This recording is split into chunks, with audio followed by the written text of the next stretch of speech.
la réunion. Et, le projet a été prolongé, il se termine cette année, ou début 2026, donc on est vraiment encore dans la phase d'analyse des résultats. Partie du contexte donné, c'est un projet qui est financé sur la période 2022-2025, qui réunit trois partenaires, l'Université Silva, à laquelle j'appartiens, le LAE, qui appartient à Olivier, mais qui n'est pas partenaire du projet, et le consultant agroforestier Silvaterra. Donc, fromage, pour figurer la ressource en eau et le climat des parcelles agroforestières du Grand Est. Et on s'est principalement focalisé sur un type d'agroforesterie, parce que l'agroforesterie, c'est un thème un peu fou. Souvent, c'est les haies qu'on entend par l'agroforesterie, mais pas dans notre cas. On s'intéresse à l'agroforesterie intraparcellaire, et les alignements d'arbres dans les champs, et dans les conditions spécifiques du Grand Est. On s'est basé sur deux contextes en parallèle, le contexte agroforestier dans la région, qui montrait que cette agroforesterie se développe lentement. On avait répertorié dans le cadre du potage qui s'est terminé en 2023, qui est financé par l'ADEME. Vous avez En fait, le GE de potage et fromage, c'est toujours le Grand Est. Oui, c'est assez pratique. Il y a peu de parcelles dans le Grand Est, mais on les voit se développer. Et on ressent de la part des agriculteurs un besoin d'indicateurs des services que peuvent rendre l'arbre en milieu agricole. Parallèlement à ça, en termes de changement climatique, on observe dans le Grand Est une augmentation moyenne de 0,3 degrés par décennie depuis 50 ans de la température, une augmentation continue de l'humidité, avec les conséquences que ça peut avoir sur les cultures en termes de stress hydrique, en chaud et en froid, et de stress thermique, pardon, et de stress hydrique, qu'il soit édaphique, au niveau du sol ou atmosphérique. Donc la question qu'on se pose, enfin, les conséquences que vont avoir ces deux types de stress et des réductions des rendements des cultures, une augmentation de la consommation hydrique. Et en parallèle à ça, en termes d'agroforesterie, il y a beaucoup de travaux qui ont été menés en milieux tropicaux, dans le sud de la France, et maintenant un peu partout en France aussi, sur l'intérêt que peut avoir l'arbre en milieu agricole, service, dont le microclimat. Et donc l'idée du projet, c'est d'essayer de documenter l'effet de l'arbre sur le microclimat dans les conditions spécifiques de la région. Les objectifs, ils sont au nombre de deux, en fait, assez basiques. D'abord, mettre en évidence les effets bénéfiques de l'arbre en milieu agricole dans la région, avec trois volets dans le projet. Donc, on s'intéresse à l'impact de l'arbre sur les températures. Là, c'est une hypothèse qu'on fait, on espère une réduction des températures élevées par l'arbre. On espère une réduction des amplitudes de variation des températures et de l'humidité à proximité de l'arbre par rapport à un champ, un maintien de l'humidité de l'air et un partage optimisé de l'eau dans le sol. Donc là, les exemples que je vous présenterai, c'est uniquement l'humidité de l'air et le partage de l'eau dans le sol. Donc, pour répondre à ce premier objectif, on a instrumenté un réseau de parcelles dans le Grand Est pour suivre le microclimat. Et le deuxième objectif, c'est d'essayer de comprendre pourquoi ces effets de l'arbre sur le microclimat et la ressource en eau sont modulés selon les sites, ne sont pas identiques selon les conditions. Et pour répondre à cet objectif-là, on a fait un gros travail de caractérisation des conditions de parcelles. Je les ai posées après. Donc on a un réseau de parcelles, là je vais passer très vite, de 6 parcelles dans le Grand Est, certaines qui sont assez éloignées. En fait, le Grand Est, c'est une grosse région, on s'en est rendu compte dans le cadre du projet. On s'est basé sur des parcelles donc, en agroforesterie intraparcellaire, qui ont toutes des productions de bois d'œuvre, en fait, c'est que des feuillus précieux, beaucoup du merisier, du noyer, etc., avec des densités de plantation entre 40 arbres à l'hectare, et puis à la fois des exploitations biologiques, des exploitations conventionnelles, des prairies, des grandes cultures, etc., pour avoir à la fois des choses homogènes, mais à la fois aussi des choses représentatives dans le Grand Est. On a instrumenté les parcelles, donc on l'avait commencé à le faire dans le cadre du potage, simplement en installant des stations météo pour ce qui est au pied de l'arbre, des produits du champ, l'hypothèse que l'arbre n'a plus d'impact sur le climat. Et pour avoir une idée de la ressource en eau, on a installé des sondes dans le sol qui avaient été installées sur la ligne d'arbres dans le cadre du projet potage. Et là, dans le cadre du projet fromage, on les a mis dans la culture avec tous les problèmes techniques que ça peut poser quand l'agriculteur veut passer dans son champ. Ça ressemble grosso modo à ça. Et puis en fait, enfin ça j'en reparlerai très vite après, mais les sondes qu'on a mis dans le projet nous donnent des données en voltage qui sont pas du tout facile à interpréter. Donc, on voulait faire une espèce de travail de calibration en fait, des sondes de potage avec celles de fromage. Ça, c'est la note d'optique. En ce qui concerne la caractérisation des parcelles, elle avait été commencée en 2018 dans le cadre du premier projet, donc avec un travail d'estimation en fait, de l'emprise que va avoir l'arbre dans le champ. Je ne vais pas rentrer dans les détails, de taille des bouts-pieds, de projection des bouts-pieds au sol, etc. De productivité, de densité du linéaire sous-arboré. Donc, on a estimé les biomasses herbacées sur ce qu'on appelle le LSA, le linéaire sous-arboré. En termes de composition et de texture du sol, on avait fait un gros travail dans le cadre du potage aussi là-dessus. Et en termes de conditions météorologiques, bien sûr, parce que même si on est dans le Grand Est, il y a quand même des diversités de conditions, précipitations, température, radiance, etc. Donc ça, c'est le suivi. En fait, les parcelles, elles ont été instrumentées depuis 2022, en fait, pour certaines, jusqu'à fin 2023 pour la plus récente, avec en fait tous les problèmes que ça peut poser. Vous voyez qu'il y a des interruptions dans les suivis qui sont dues au fait qu'il y a eu plein d'accidents, des problèmes. Quand l'agriculteur enlève la station pour la remettre plus tard, on se rend compte qu'elle ne marche plus parce qu'elle a fait comme il faut, etc. En plus, il y a du gibier sur les parcelles qui fait que les sondes dans le sol ont souvent été détruites par les sangliers. Donc on a arrêté, en fait, les suivis s'arrêtent parce que les stations et les sondes tombent en rade à cause des conditions naturelles sur la parcelle. Et donc, juste pour vous présenter quelques résultats en termes, vous avez dit, de maintien de l'humidité de l'air. Donc ça, c'est un des sites les plus âgés de notre réseau qui a Quincé dans l'Aube, qui a été installé en 2012, donc il commence à avoir des arbres de taille relativement significative. Et ça, c'est le suivi au cours de l'année 2023 de la différence d'humidité de l'air entre le pied de l'arbre et le plein champ, en pourcentage. Donc en fait, j'ai mis un nota bene en bas qui dit que quand les valeurs sont positives, ça veut dire qu'il fait plus humide près de l'arbre. Et ce que montre la figure, et c'est assez euh, voyant, enfin, démonstratif, c'est que toute l'année, l'air est plus humide près de l'arbre qu'en plein champ, même si la moyenne sur toute l'année, elle est de 4% d'humidité en plus près de l'arbre, donc c'est pas énorme, mais bon, c'est toujours ça. Et que ponctuellement, il y a une période très particulière, en fait, quand l'arbre débourre au printemps, quand il met en place son feuillage, où là, il y a un effet beaucoup plus erratique, où l'effet peut être inverse, et l'air peut être plus sec près de l'arbre qu'en plein champ. C'est ce que j'ai entouré en orange sur la figure. Quand on parle d'humidité de l'air, on parle de Relative. Et en fait, justement, là, c'est une autre façon d'exprimer l'humidité, c'est le VPD, le déficit de pression le déficit de vapeur de l'air.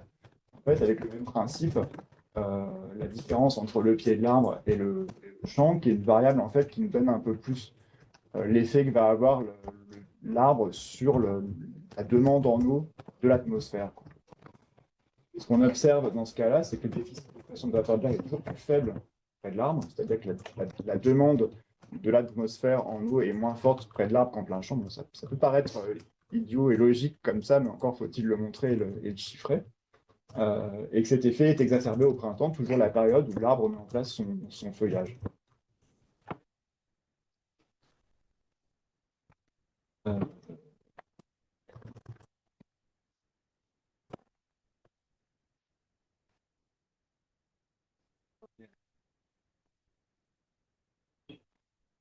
Et quand on parle de près de l'arbre, c'est quoi le rayonnement? C'est vraiment toujours cette bande. oui, on est vraiment à 50 cm de l'arbre, positionné vraiment sous le pied.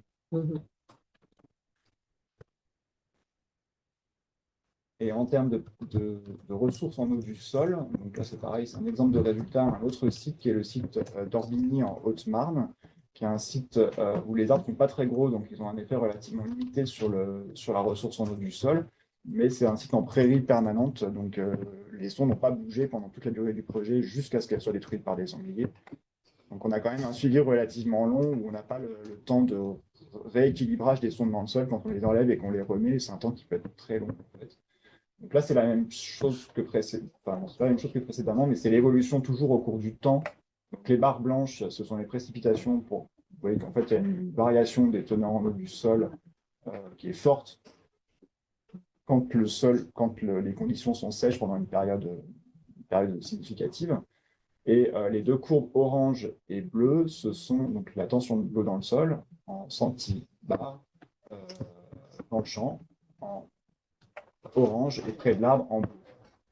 Et on a ces données-là à 30 cm de profondeur, c'est le graphique du haut, et à 60 cm de profondeur, c'est le graphique du bas.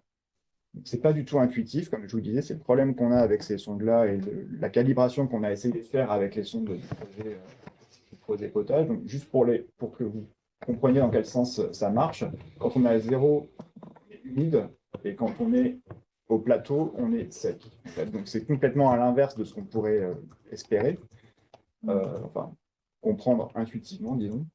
Ce que nous donne la notice de ces sondes, c'est quand on est à zéro, on a un excès d'eau, et quand on est à 100, on a un assèchement du milieu avec des stades intermédiaires de confort et de capacité au champ entre 0 et 50 centibars. Donc en fait, ce qui apparaît quand même sur cette figure assez nette, c'est que en présence de l'arbre, c'est-à-dire la courbe bleue, on a un décrochement des courbes beaucoup plus rapide qu'en plein champ. En fait, ce qui veut dire que l'arbre accélère assez fortement l'assèchement du sol en été et aux deux profondeurs, donc que ce soit à 30 cm ou à 60 cm. Et en termes de rayonnage, c'est quelle C'est distance de toujours l'arbre? pareil, c'est vraiment au pied de l'arbre. C'est au pied de l'arbre. Ouais. La mesure est faite au pied de l'arbre. Ouais. Et donc, c'est un site, comme je vous le disais, qui a des arbres très petits. Hein. L'avantage, c'est qu'on a un suivi relativement long. L'inconvénient, c'est le travail qu'on est en train de faire. En fait, on va mettre en relation les conditions de site après avec l'effet plus ou moins marqué qu'on observe aux différents sites. Et enfin, là, juste la dernière diapo de résultat, c'est une autre façon de représenter ce que je vous ai présenté juste avant. C'est faire la différence, cette fois-ci, il n'y a plus qu'une courbe en orange, de différence de temps, enfin, la différence de tension entre l'arbre et le champ, comme précédemment pour l'unité atmosphérique, avec toujours les valeurs positives qui veulent dire que quand on est au-dessus de zéro, la ligne rouge, le sol est plus sec près de l'arbre que dans le champ. Et en fait, ça, tout est dit quand vous regardez cette figure-là. On a toujours à 30 cm de profondeur et à 60 cm de profondeur à ces deux, cette différence entre l'arbre et le champ. Et donc, ce qu'on observe, c'est qu'en fait, pendant la saison sèche, c'est là qu'il y a un comportement assez erratique. Mais ce qu'on observe, c'est que les conditions sont plus sèches près de l'arbre en surface comme en profondeur par rapport au plein champ, avec des différences beaucoup plus marquées en surface qu'en profondeur. Donc, on peut supposer, faire l'hypothèse, qu'il y a une compétition entre la culture, la strate herbacée, enfin, c'est une prairie dans ce cas-là, et l'arbre pour la ressource en eau en surface. Et pendant la saison humide, pendant la saison humide, la saison froide, enfin l'automne, l'hiver et le début du printemps, ce qu'on observe, en fait, c'est que c'est assez flagrant, enfin moi je trouve, à 30 cm de profondeur, toujours au-dessus de la ligne rouge, alors qu'à 60 cm, on est quasiment toujours en dessous de la ligne rouge, ce qui veut dire qu'en fait, pendant cette saison froide, humide, les conditions de sol sont aussi plus sèches près de l'arbre, mais dans une moindre mesure en surface. Surface, mais pas en Mais voilà, mais plus humide près de l'arbre en profondeur. Donc, en fait, c'était une des hypothèses qu'on faisait aussi dans le cadre de potage. On suspecte qu'en fait, quand les conditions hydriques sont favorables, qu'il y a de l'eau en conditions suffisantes, l'arbre favorise l'infiltration de l'eau grâce à ses racines. C'est à peu près tout ce que je voulais vous présenter. En fait, c'est assez technique quand même. Et en fait, donc, on répond à ces. Donc, il y a l'air d'y avoir quand même un maintien de l'humidité de l'air qui est plutôt intéressant grâce à l'arbre. Pour le partage optimisé de l'eau du sol, bah, ce n'est pas hyper positif, parce que je viens de vous montrer. Le travail qui reste à faire et qu'on est en train de faire, c'est d'associer ça. Là, c'était pour un site donné aux conditions de site qui sont très différentes quand même si on a des points communs entre nos parcelles. Et donc ça, c'est ce qu'on est en train de faire actuellement. Et donc on a juste pour ce qui a trait à la communication autour du projet, on a un site web du projet qui est le site du projet potage, mais sur lequel il y a une page pour fromage. On a mis en ligne tous les rapports d'avancement du projet, les diaporamas faits pendant les différentes présentations, etc. On a une plaquette, en fait, j'en ai quelques exemplaires que je peux faire tourner si ça vous intéresse, qui est plutôt à destination des agriculteurs, qui est beaucoup plus vulgarisé que ce que je viens de vous présenter là. Et puis, on est aussi en train de faire un travail de mise en commun des résultats. Ça, c'était dans le cadre du RMT agroforesterie, où un des GT, c'est le GT élevage, je crois, a essayé de mettre en commun en fait les différentes études, dont celle de fromage, en essayant de chiffrer en fait combien de degrés enfin, là c'est sur la température essentiellement, confort thermique, mais la même chose pourrait être faite pour la ressource en eau, avec toutes les difficultés sous-jacentes qui sont que chaque projet a son matériel différent, ses conditions d'expérimentation différentes, etc.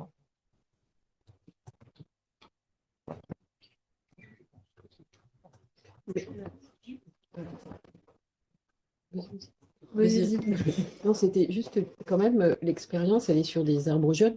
Donc Oui, peut-être qu'il y a quand même à regarder sur des arbres peut-être un petit peu plus robustes, je ne sais pas. Ben, en fait, c'est les, les arbres, les arbres de la parcelle de 15C, la parcelle pour laquelle j'ai monté les résultats sur l'unité de l'atmosphère, ont quand même 13 ans cette année, et ils font jusqu'à 10 mètres de haut.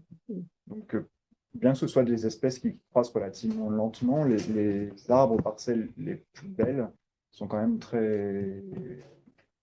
Enfin, ils peuvent avoir une emprise, ce que j'appelle une emprise sur la parcelle relativement importante. Et en plus, on veut vraiment se baser sur des conditions du Grand Est. Et dans le Grand Est, l'agroforesterie est vraiment balbutiante. Oui. C'est tenir compte au fait de cette jeunesse des arbres, aussi de cette jeunesse des arbres.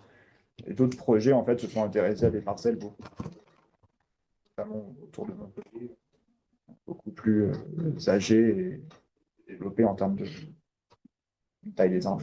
Mhm. Et justement, je ne connais pas grand-chose, mais il me semble que lorsque l'arbre se développe en conditions de stress séismique, il va peut-être avoir tendance à aller. Est-ce que c'est une légende ou pas? Est-ce qu'il va avoir tendance à développer son port racinaire un peu plus profondément? Et donc, on n'aura peut-être pas les mêmes résultats à 30 cm, 160. En fait, c'est quelque chose qu'on observe et qu'il faut associer à nos résultats, c'est que la façon dont l'arbre est géré dans la parcelle a un énorme impact en fait. La prairie que j'ai présentée, il n'y a aucun travail du sol qui est fait. Quand c'est des grandes cultures et que l'agriculteur même souvent passe au bord des arbres pour couper ses racines pour qu'elles plongent en fait. Donc ça, effectivement, ça va jouer énormément sur le développement racinaire et l'impact que va avoir l'arbre sur la ressource en eau.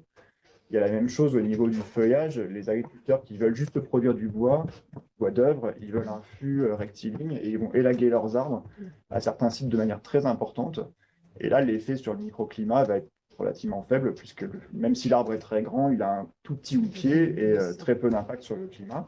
Au contraire, si l'intérêt de l'agriculteur, c'est d'avoir de l'ombrage pour son bétail, là, il va laisser se développer le houppier et il y aura un beaucoup plus gros effets sur le microclimat et sur la ressource en eau. Et ça, c'est un truc enfin, moi, comme je vous disais, je suis forestier. Donc, vraiment, les pratiques agricoles, je les découvre dans le cadre de ce projet. Et ça m'a frappé, en fait. C'est vraiment en forêt, on a beaucoup moins ces questions-là de l'objectif de production de l'agriculteur et des services qu'il veut pour sa parcelle est vraiment primordial dans les services que vont produire la parcelle. Et du coup, par rapport au rendement des cultures, vous allez jusqu'à étudier du coup l'effet de l'arbre sur les cultures en question? Oui, ça a été fait. Ouais. On s'est beaucoup focalisé sur la partie arborée, mais le LAE s'est intéressé au rendement des cultures. Il y a un effet négatif sur le rendement de la culture au pied de l'arbre, c'est sûr. Plus l'ombrage de l'arbre est important, mais ça dépend aussi du type d'arbre, parce qu'on travaille aussi avec des arbres qui fixent l'azote atmosphérique, enfin l'eau, le robinet, etc. Et là, par contre, l'effet est positif. La culture est plus productive au pied de l'arbre, quoi. Donc, tout est une question de contexte, de matériel végétal, d'objectifs, etc. Parce que là, on est vraiment sur des systèmes où l'agriculteur, enfin, c'est vraiment une part de sa production importante, l'arbre. En plus de ses cultures, au niveau système économique des exploitations, ça Il y a aussi cette analyse un peu de savoir finalement qu'est-ce qui va favoriser plutôt que. En fait, comme c'est du bois d'œuvre, c'est pas du bois énergie qui pousse beaucoup plus vite, c'est souvent pour les agriculteurs un investissement sur le long terme. Donc, ils voient ça, certains les ont même dédiés à leurs petits-enfants sur la parcelle. L'aspect, enfin, le rendement financier qu'ils vont en tirer, ils ne le voient pas à court terme. Et je pense souvent, ils prennent un risque en fait en se lançant dans l'agroforesterie. Enfin, c'est ce que j'observe dans le Grand Est, je ne sais pas si c'est général, mais les agriculteurs qui ont quand même les moyens de prendre un risque et d'avoir une perte de rendement sur leur parcelle et de ne pas tout de suite avoir un revenu lié aux arbres. C'est là. Sarah, C'est pas oublié. Merci.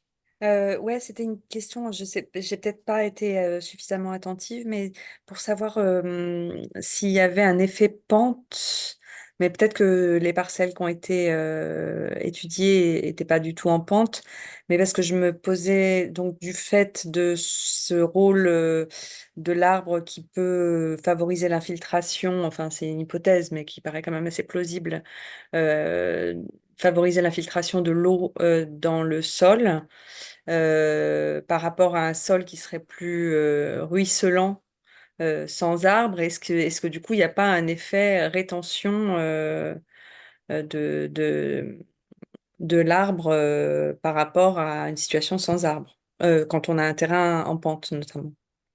Et ouais. Il y a une seule parcelle sur les 6 qui a une pente significative.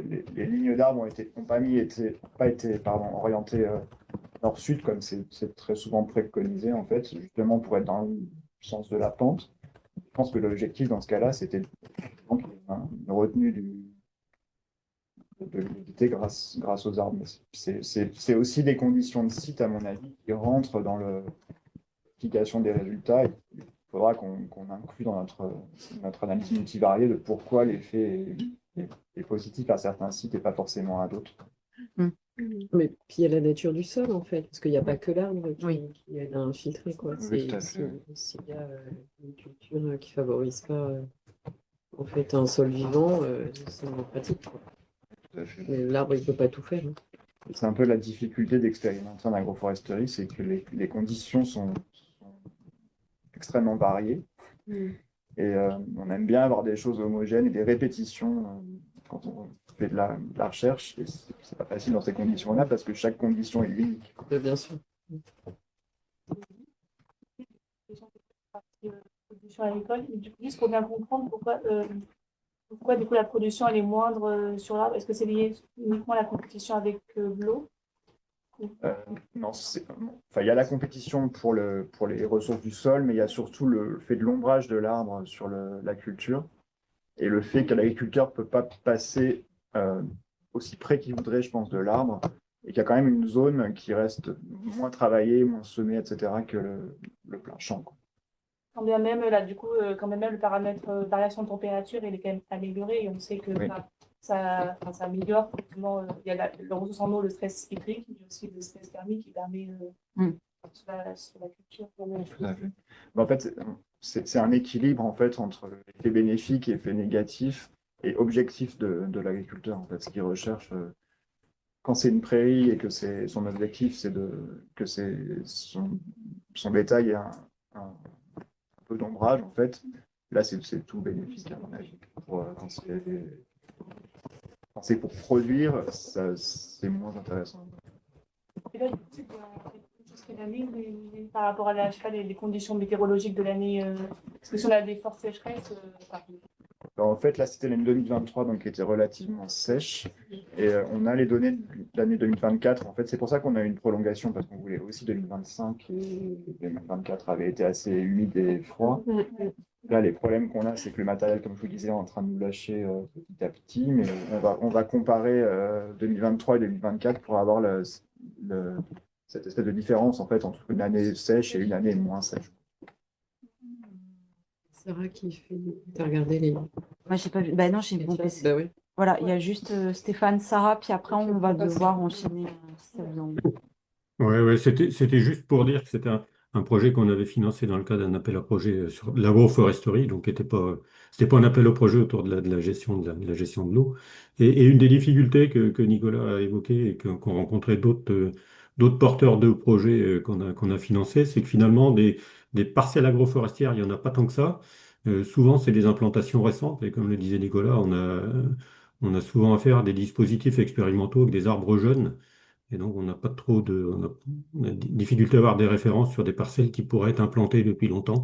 Et l'autre difficulté qu'il évoquait, c'est que par rapport à d'autres dispositifs expérimentaux agronomiques, ben là, on est sur des dispositifs fixes, donc effectivement très liés à la parcelle où c'est implanté, au type de culture dans lequel c'est implanté. C'est pas des choses qu'on peut déplacer, qu'on peut tester. Voilà, quand la parcelle est là, elle est là, et on est obligé de faire là où elle est. Et donc voilà. Donc juste pour dire que c'est des sujets qui sont quand même assez compliqués à étudier pour obtenir des référentiels, parce qu'il y a plein de contraintes, et notamment des facteurs liés à l'implantation des parcelles, qui fait on est limité en termes de résultats, voilà, en termes de transposition dans d'autres situations. Il y a beaucoup de questions. Et une question aussi qui a été posée, c'est qu'effectivement, Nicolas parlait de la compétition des arbres par rapport aux cultures, mais dans d'autres projets, il y avait aussi la question de l'effet bénéfique de l'arbre en termes d'ombrage et de microclimat local, et donc d'abaissement des températures pour limiter les effets des grosses températures, notamment sur un projet sur la viticulture dans le sud de la France. Donc voilà, l'effet des arbres peut être dans les deux sens. Compétition d'un côté, puis un peu protection de l'autre, voilà, selon les situations. L'aspect température est traité aussi dans le fromage, en fait, mais j'avais accès eau Ouais, mais c'est Sarah? Ouais. D'ailleurs, oui, j'y pense. Ouais, il y a des résultats qui montrent que la température, ça peut vraiment affecter les rendements, enfin, y compris des cultures céréalières, etc. Donc, c'est quand même intéressant. Oui, non, je m'interrogeais plus par rapport à cet effet de l'arbre sur plus globalement le climat de la parcelle, sur l'effet coupe-vent. Sachant que le vent peut avoir des effets desséchants sur les cultures. Et puis aussi, du coup, j'ai cru comprendre dans ce qui a été dit précédemment que l'effet sur le rendement des cultures, autant avec des arbres non légumineuses, c'était négatif visiblement, mais avec des arbres légumineuses, c'était positif. Du coup, pourquoi pas préconiser d'entrée de jeu de mettre des arbres légumineuses au niveau des cultures. C'est dans le projet Biafina, en fait, Ouais, qui parle des Oui, qui pose des questions, parce qu'en général, les légumineuses, c'est l'acacia, c'est pas du tout local, t'as un potentiel invasif, éventuellement, voilà. Donc, du coup, il peut y avoir aussi des questionnements différents. on a une étude sur l'aulne, en fait, qui est pas envahissant, en fait. Oui. C'est une espèce plus locale, et ça marche très bien avec l'aulne. Et à final, le projet Oui. qui démarre cette année, la parcelle de Montpellier, c'est du robinet.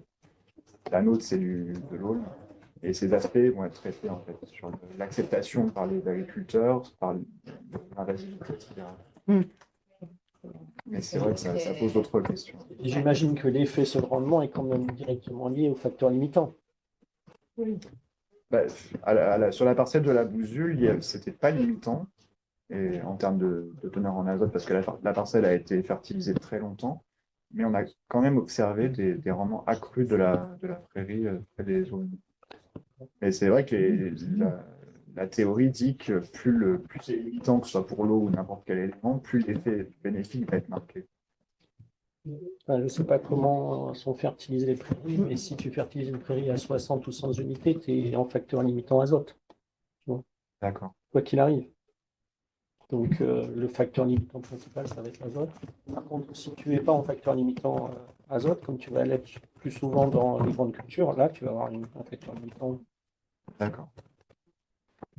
Et désolé, juste par rapport à l'aérosion, vous mesurez vraiment des risques érosifs, des pertes des soldats, des parcelles sans arbre et avec d'arbres. Ça, on l'a pas fait dans notre cadre. Je pense qu'il y a des projets qui traitent de ça. Il y en a qui travaillent sur l'effet du brisement, on parlait de Sarah.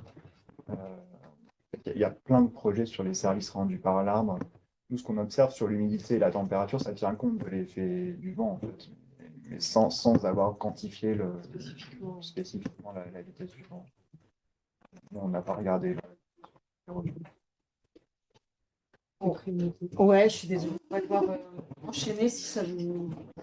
Je voulais juste faire, Non, mais c'est clair. Vas-y, le temps qu'on fasse la transition. juste faire le retour sur le fait qu'on a fait un appel à projet à EMI Eau et Climat il y a 2 ans là, et qu'on attend